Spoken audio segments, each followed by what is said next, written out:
Hi guys, it's Dinosaur Friend, and it's time for another Let's All Play Pokemon X and Y. So this week I'm going to be trying something a little bit different from what I normally do, and I have tried this the other week, doing something very similar. So this week we're going to analyze a specific Pokemon threat. We're going to be watching a battle, and then we're going to specifically analyze why this specific Pokemon is a threat. I mean, I did it a couple of weeks ago with Nidoking, and I felt like that went pretty darn well. So this week's Pokemon is going to be none other than the scariest thing ever.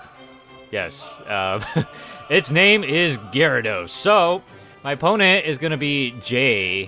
This is my opponent this week. So his name is Jay. He's an online, some online stranger. So you know, whatever. But the threat this week is going to be Gyarados. Gyarados is a very threatening Pokemon. It's a very powerful physical sweeper, and depending on what kind of ability it has, it can be very threatening, depending how you use it. This week, I am actually using a Moxie Gyarados. So it's more of a... It's a little more fragile than the other Gyarados, which is Intimidate Gyarados. It's a little more fragile because Intimidate Gyarados can actually take some physical hits, but Moxie Gyarados cannot do such a thing. So we're going to go ahead and see how Moxie Gyarados plays out. So this team, I have mentioned the other week that it is going through the works. It's still going through the works. I am not 100% happy with this darn team, but you know, so far it's getting better, but you know, might as well reintroduce everyone. So in slot 1, we have Hydreigon, who is, you know, mixed sweeper. He's very powerful, equipped with a life orb, and he will trash a lot of Pokemon out there. You know, whenever I need a Pokemon to deal damage right away, I choose this guy.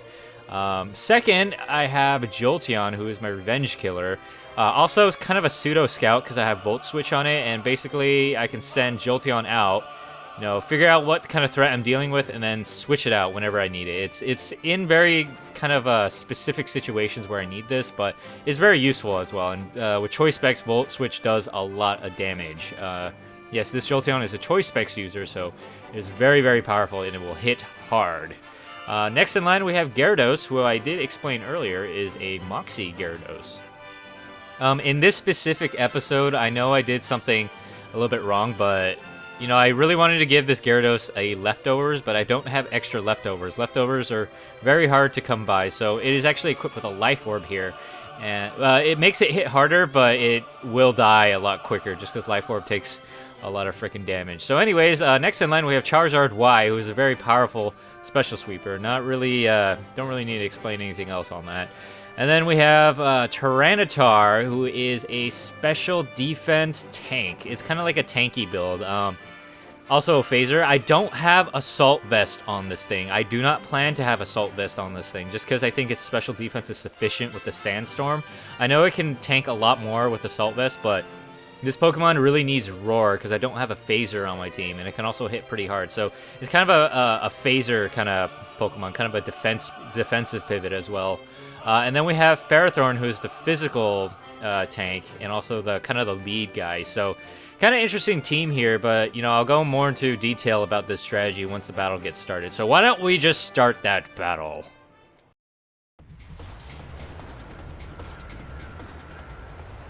Alright, so Jay is issuing a challenge. So a little interesting note here. Since I have a Ferrothorn, I actually ended up sending out Gyarados first.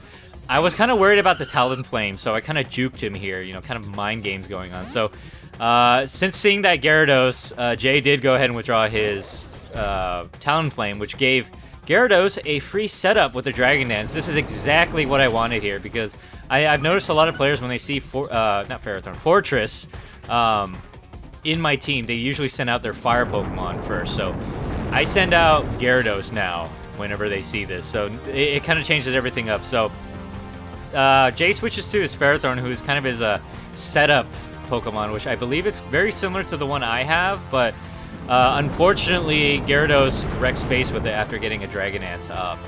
By the way, I did name Gyarados after another Avatar character just because I love that series to death. I know I say that a lot, but he is named after the Water Tribe Chief Hakoda, so that's kind of the background to it. It's kind of fitting too, because this thing is so dang powerful. So Jay goes ahead and sends out his Dragonite, but unfortunately Gyarados is too fast for it right now after Dragonance, and takes it out with a Stone Edge. If that Stone Edge edge missed, it might have been a little different, but Right now, as you can see, Moxie is starting to power up Gyarados, and everything's starting to get a little scary for Jay because I believe it's already had 2 Moxie power-ups along with the Dragon Dance. That's actually times 2.5 attack. So basically, Gyarados' attack is almost tripled at this point. But that Intimidate from the Mawile actually knocked it down to times 2. But times 2 is still very powerful, just because Gyarados' freaking attack is so freaking high. At the base of 125, it is just enormous. And not only that, this Gyarados is actually an Adamant Gyarados, so it's even boosted further, 10% more. So Mega Mawile goes down, unfortunately, and Gyarados gets another attack boost, boosting its attack to 2.5. So now it's at 3 ups of attack, and now it's really, really scary. Jay does a smart move right here by setting out his Talonflame again. People are probably wondering why, but this Talonflame has Gale Wings, which gives priority to all flying type moves, allowing it to outspeed Gyarados. I think he was hoping to knock it out, and he was actually very close to knocking it out, but unfortunately wasn't able to because Talonflame's attack isn't actually that high. Gyarados does end up taking out Talonflame with a waterfall, just because Talonflame's defenses are pretty paper thin, and Gyarados' attack is like huge right now. But unfortunately, like I said earlier, Life Orb does end up draining Gyarados and taking it out. If I had leftovers, it would have been a little different. The 30% attack really would not have made a difference, especially after the Dragon Dance, but unfortunately I didn't think that. Sometimes I use Gyarados without Dragon Dance, and the Life Orb does come in handy. But anyways, now it's Tentacruel versus Hydreigon. Hydreigon sends out a Earthquake, which actually devastates Tentacruel. I thought the Tentacruel might have outsped Hydreigon, because Hydreigon is not timid, and I was kind of expecting like a timid Tentacruel, but I guess not.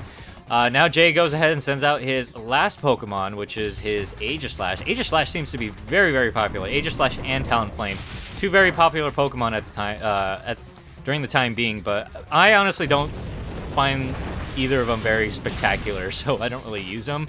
Anyways, Hydreigon goes ahead and sends out a Fire Blast and takes out Aegislash, unfortunately, and yeah, guys, that is the battle here.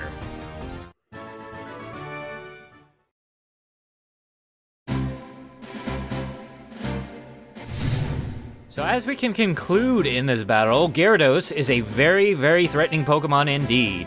The Intimidate type Gyarados can almost guarantee a Dragon Dance on a switch-in, which boosts its already monstrous attack stat to near 600, while it's beating almost every unboosted Pokemon in the metagame.